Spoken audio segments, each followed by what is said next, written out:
Assalamualaikum warahmatullahi wabarakatuh. Salam jari mata. Sobat jari mata, hari ini kita bertemu kembali dalam suasana yang segar, sejuk. Sobat jari mata, hari ini kita akan bercerita-cerita kembali tentang pengalaman-pengalaman misteri yang pernah kita alami. Hari ini saya akan memberi judul cerita ini adalah Dapur Misteri.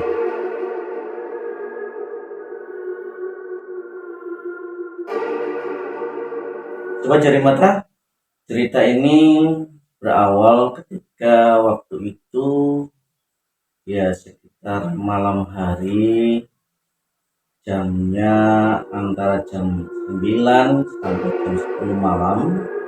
Kebetulan hari itu adalah hari di mana persiapan akan adanya kegiatan perpisahan sekolah. Kebetulan saya dan beberapa teman itu mendapatkan tugas untuk membuat backdrop. Kalau zaman sekarang kita tinggal memasang saja pesan, banner dan lain sebagainya, selesai.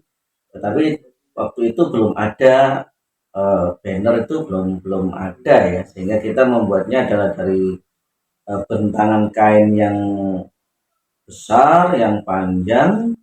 Kemudian kita bersama-sama menentukan kata-kata yang akan kita pasang di kain itu. Kita harus menyiapkan dulu kertas, kita gunting-gunting ya menjadi huruf-huruf tertentu, besar dan kecil. Kemudian setelah semua tulisan selesai, baru kita tata di atas bentangan kain yang besar. Sobat jari mata, awalnya tidak ada masalah, biasa-biasa saja, semuanya berjalan dengan layaknya malam-malam seperti biasa, yang sepi, yang sunyi.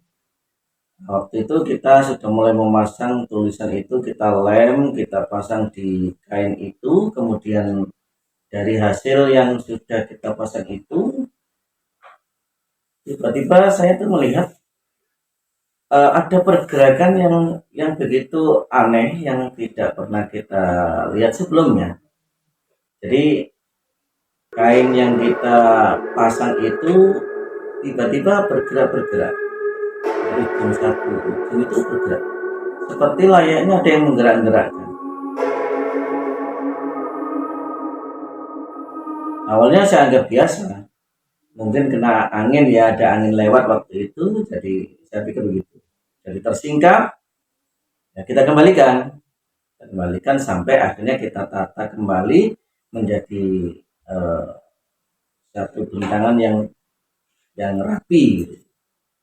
Tapi dalam perjalanan itu kita selesai mengerjakan, sekali kita istirahat, mungkin kita minum, kita makan kue ya. Tiba-tiba kita itu mendengar suara-suara yang memang tidak jelas.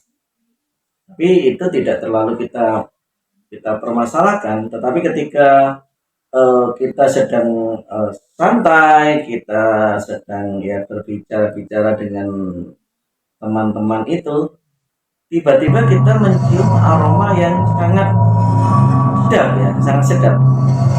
Ada aroma atau bau dari masakan yang kita sendiri tidak tahu ini makanan dari mana. Karena kebetulan tempat di mana kita sedang memasang persiapan itu jauh dari perumahan penduduk. Jadi jauh. Jadi kira-kira kalaupun ada tetangga yang memasak, kemudian masakannya itu sampai aromanya tercium oleh kita, itu ya sepertinya tidak mungkin. Karena memang jauh jarak dengan tempat yang kita pakai untuk persiapan itu. Baunya sangat enak, sangat menggoda selera, hingga kita waktu itu ya ikut terbawa suasana, merasakan sedapnya aroma masakan sayur, ya sayur asem, kemudian ada ikan yang digoreng, ada bau sambal yang ya sangat menggoda. Jadi kita itu ikut-ikutan jadi lapar karena merasakan bau itu. Kita lihat ke kiri, siapa ya? Tapi di sisi lain kita juga berpikir, ya masa ada juga orang masak kok malam hari?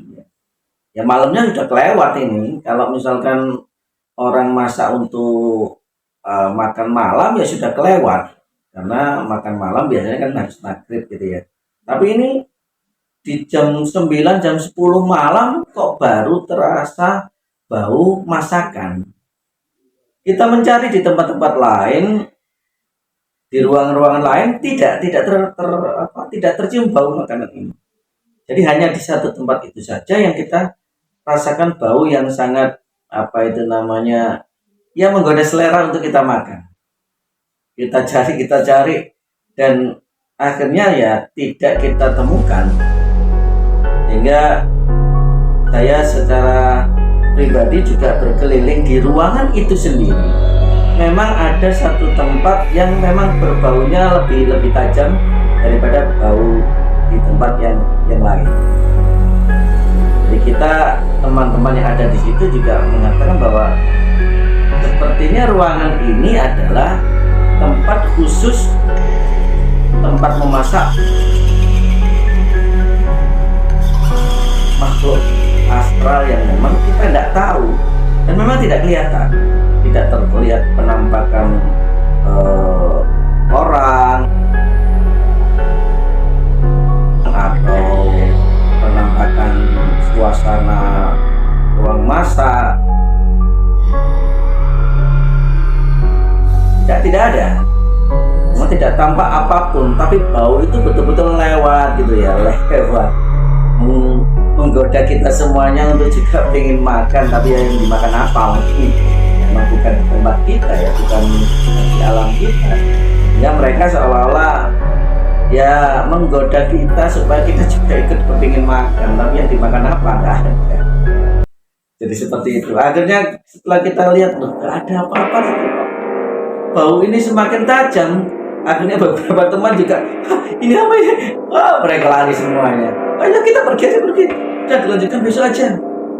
Sehingga ya terpaksa ya sudah kita lipat kembali, kita tata kembali, kita simpan karena memang sudah selesai. Tapi ya biar tidak semakin mempengaruhi perasaan kita, ya sudah kita selesaikan persiapan itu, kita simpan dulu dan kita akan lanjutkan di besoknya. Memang masih ada waktu. Jadi seperti itu. Tapi berhubung ada beberapa teman ya sudahlah, kita hanya mengambil sikap untuk menyelesaikan dan kita pulang dulu untuk sementara.